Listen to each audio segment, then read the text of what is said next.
According to research, in order for a culture to maintain itself for more than 25 years, there must be a fertility rate of 2.11 children per family.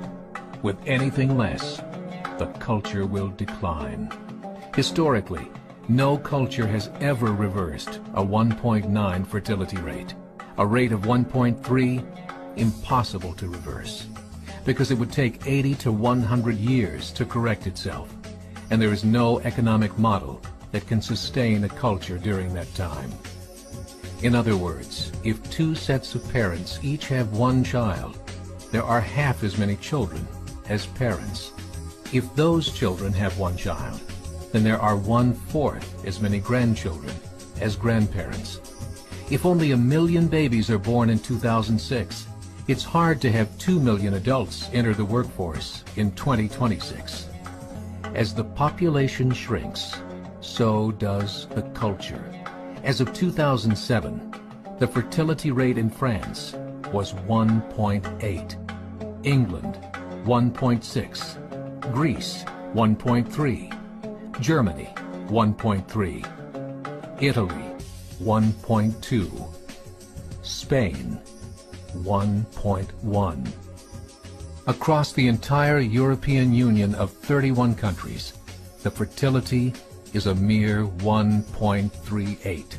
Historical research tells us these numbers are impossible to reverse. In a matter of years, Europe as we know it will cease to exist. Yet the population of Europe is not declining. Why? Immigration.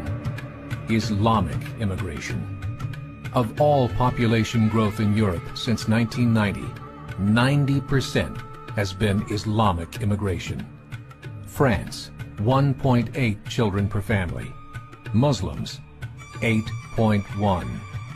In southern France, traditionally one of the most populated church regions in the world, there are now more mosques than churches. 30% of children ages 20 and younger are Islamic. In the larger cities such as Nice, Marseille, and Paris, that number has grown to 45%.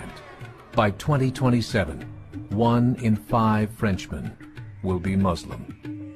In just 39 years, France will be an Islamic republic. In the last 30 years, the Muslim population of Great Britain rose from 82,000 to 2.5 million, a 30-fold increase. There are over 1,000 mosques, many of them former churches. In the Netherlands, 50% of all newborns are Muslim, and in only 15 years, half of the population of the Netherlands will be Muslim. In Russia, there are over 23 million Muslims. That's 1 out of 5 Russians. 40% of the entire Russian army will be Islamic in just a few short years. Currently in Belgium, 25% of the population and 50% of all newborns are Muslim. The government of Belgium has stated 1/3 of all European children will be born to Muslim families by 2025, just 17 years away. The German government, the first to talk about this publicly, recently released a statement saying, "The fall in the German population can no longer be stopped.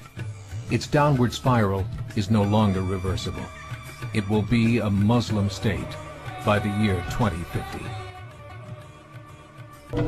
There are currently 52 million Muslims in Europe. The German government said that number is expected to double in the next 20 years to 104 million. Closer to home, the numbers tell a similar story. Right now, Canada's fertility rate is 1.6, nearly a full point below what is required to sustain a culture. And Islam is now the fastest growing religion. Between 2001 and 2006, Canada's population increased by 1.6 million, 1.2 of those immigration. In the United States, the current fertility rate of American citizens is 1.6. With the influx of the Latino nations, the rate increases to 2.11, the bare minimum required to sustain a culture. In 1970, there were 100,000 Muslims in America. Today, there are over 9 million. The world is changing. It's time to wake up. 3 years ago, a meeting of 24 Islamic organizations was held in Chicago. The transcripts of that meeting showed in detail their plans to evangelize America through journalism, politics, education, and more. They said, we must prepare ourselves for the reality that in 30 years, there will be 50 million Muslims living in America. The world that we live in is not the world in which our children and grandchildren will live. The Catholic Church recently reported that Islam has just surpassed their membership numbers. Some studies show that at Islam's current rate of growth, in 5 to 7 years, it will be the dominant religion of the world.